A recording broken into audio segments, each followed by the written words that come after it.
Today you haven't been promoted at the company. A week ago your girlfriend finally friend-zoned you, and next Friday your relatives will ask you to babysit their toddler while they go partying, because you never reject. How did it happen that people who readily admit you're a nice guy are willingly crossing your boundaries and showing little respect for your interests? Here's the uncomfortable truth. Brought up by society, media, and Hollywood, you have never been taught to be dangerous. Not in the meaning of harmful, but in the meaning of being inadmissible. Someone who cannot be taken for granted. Someone who commands respect through the sheer force of their integrated personality. You see, the problem with being nice is that nice is predictable. Nice is safe. Nice is what people default to when they haven't done the hard work of becoming whole. And wholeness, real psychological integration, requires you to confront the parts of yourself that polite society has taught you to suppress, deny, and keep locked away in the basement of your consciousness. This is precisely what Carl Jung meant when he said, "I'd rather be whole than good." Good people get walked over. Good people sacrifice their authentic selves on the altar of social acceptability. Good people end up resentful, bitter, and wondering why their kindness isn't reciprocated with respect. But whole people have integrated their shadow. They've made peace with their capacity for aggression, their ability to say no, their willingness to disappoint others in service of their own authentic path. They've learned that true compassion sometimes requires fierce boundaries, and that real love often demands that you refuse to enable other people's irresponsibility. Your task, then, is to do shadow work. And here's the tool that's most appropriate for this task, one that's been hiding in plain sight your entire life: nursery rhymes. These aren't innocent children's songs. They're psychological time capsules, carrying the darkest truths about human nature, wrapped in melodies so familiar that they slip past your rational defenses and speak directly to your unconscious mind. Picture this. You're 4 years old, sitting cross-legged on a scratchy carpet while your teacher strums a guitar that's definitely seen better days. The whole class is singing along to Ring Around the Rosie, giggling as you all fall down in a pile of tiny humans. It's pure joy, right?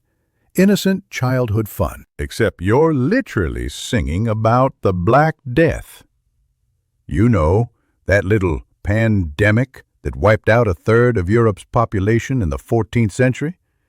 Ring Around the Rosie refers to the circular rash that appeared on plague victims, pocketful of posies were the flowers people carried to ward off the disease. Spoiler alert, they didn't work. And we all fall down? Yeah, that's everyone dying. Sweet dreams, kids. Here's the thing that absolutely blows my mind.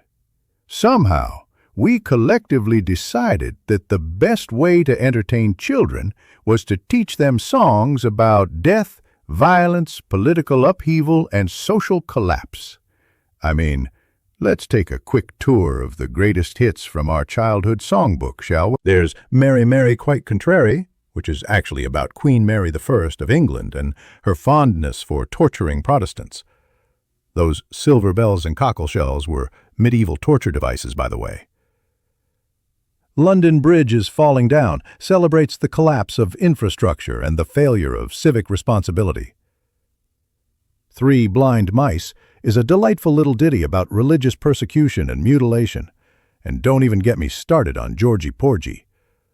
That's basically a song about sexual assault set to a catchy tune. But here's what's really fascinating.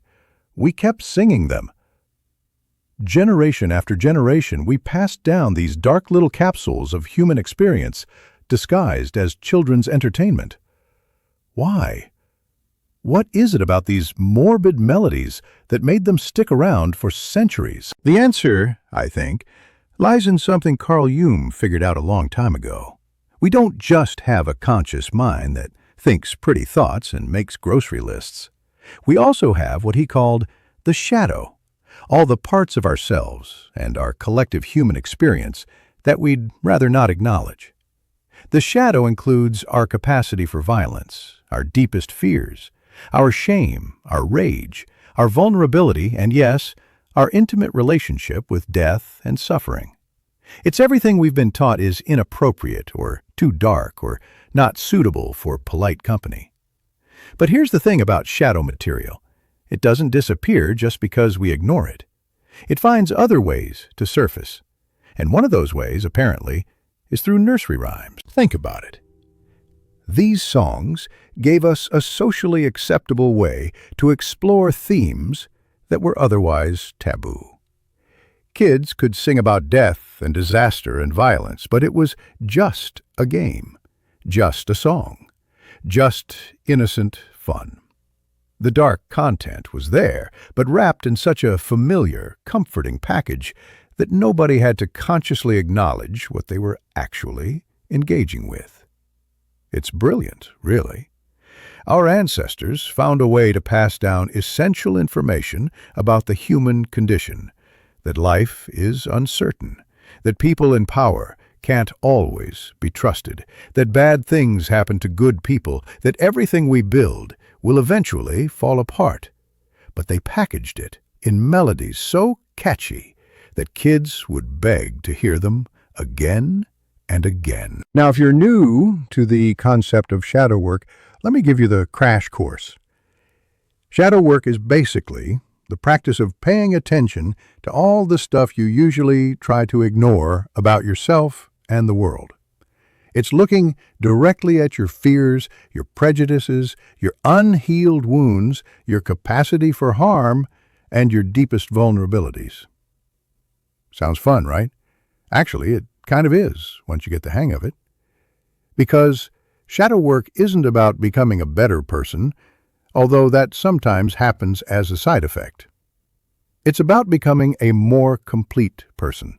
It's about integrating all the parts of yourself that you've been trying to keep locked in the basement. When you do shadow work, you stop pretending that you're only made of light and love and positive intentions. You admit that you're also made of anger and fear and petty jealousy and the occasional urge to key your neighbor's car when they play music too loud at 2 a.m. Not that I'm speaking from experience or anything. The thing is, those dark parts aren't bugs in your system, they're features. Your anger contains information about your boundaries. Your fear contains information about what you value. Your jealousy contains information about what you want but don't feel you deserve. Your capacity for harm contains information about your power and your responsibility. Shadow work is about getting curious about all of it instead of trying to spiritual bypass your way into some kind of artificial enlightenment where you pretend you don't have any difficult emotions. So why am I suggesting that you use childhood songs to do deep psychological work?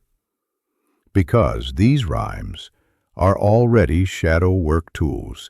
We just never recognize them as such. First, they're familiar. You already know them by heart, which means they can slip past your usual psychological defenses. Your rational mind doesn't immediately go, "Oh no, we're about to do intense emotional processing." Instead it goes, "Oh, this is just a silly song from childhood." By the time you realize you're doing deep work, you're already in it. Second, they're encoded with collective wisdom about the human experience.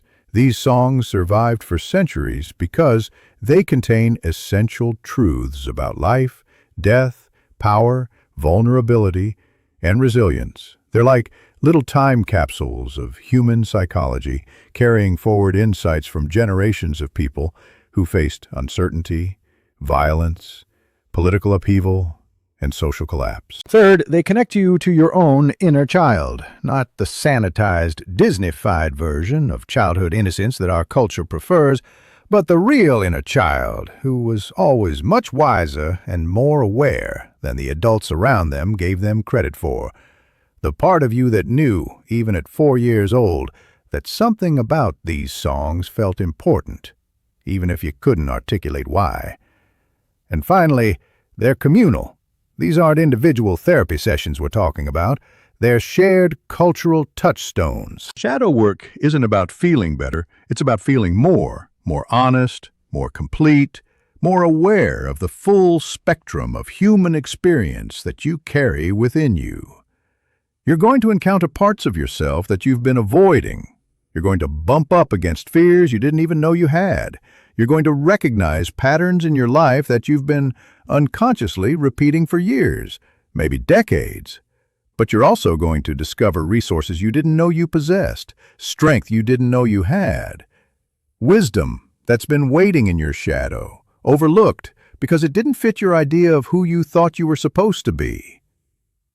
This isn't just intellectual exploration, it's hands-on, get your psychological hands dirty work, the kind of work that actually changes you from the inside out. Let me be clear about something. The shadow work is going to bring up stuff, memories you thought you'd forgotten, emotions you've been keeping on lockdown, fears you've been pretending don't exist. That's not a bug, it's the whole point. But it also means you need to take care of yourself as you go through this process. This work is powerful, and powerful tools require respect and proper handling. Also, this isn't therapy, it's therapeutic, but it's not a substitute for professional help if you need it. Think of it as a really good conversation with a wise friend who happens to know a lot about psychology and isn't afraid to tell you the truth. Here's something I want you to remember. Your shadow isn't your enemy. It's not some evil force that needs to be defeated or transcended. Your shadow is simply all the parts of yourself that you haven't learned to love yet. Those nursery rhymes you learned as a child, your shadow was already there, listening, learning, absorbing the wisdom hidden in those dark little songs. Part of you always knew that life was more complicated than the adults were willing to admit. Part of you always sensed that there were important truths hiding in the spaces between the notes. Now it's time to listen more carefully, to let those childhood songs teach you what they were always trying to teach you, to discover that the monsters in the fairy tales and the disasters in the lullabies weren't trying to scare you. They were trying to prepare you. Because the world is full of falling cradles and burning bridges and wolves in grandmother's clothing. But it's also full of people who know how to catch each other when they fall, who know how to build better bridges, who can recognize wolves even when they're wearing the most convincing disguises. Those people, they're the ones who learn to sing along with their shadows instead of trying to silence them. So come on, let's sing. Here we go round the mulberry bush, the mulberry bush, the mulberry bush. Here we go round the shadow's truth, so early in the morning.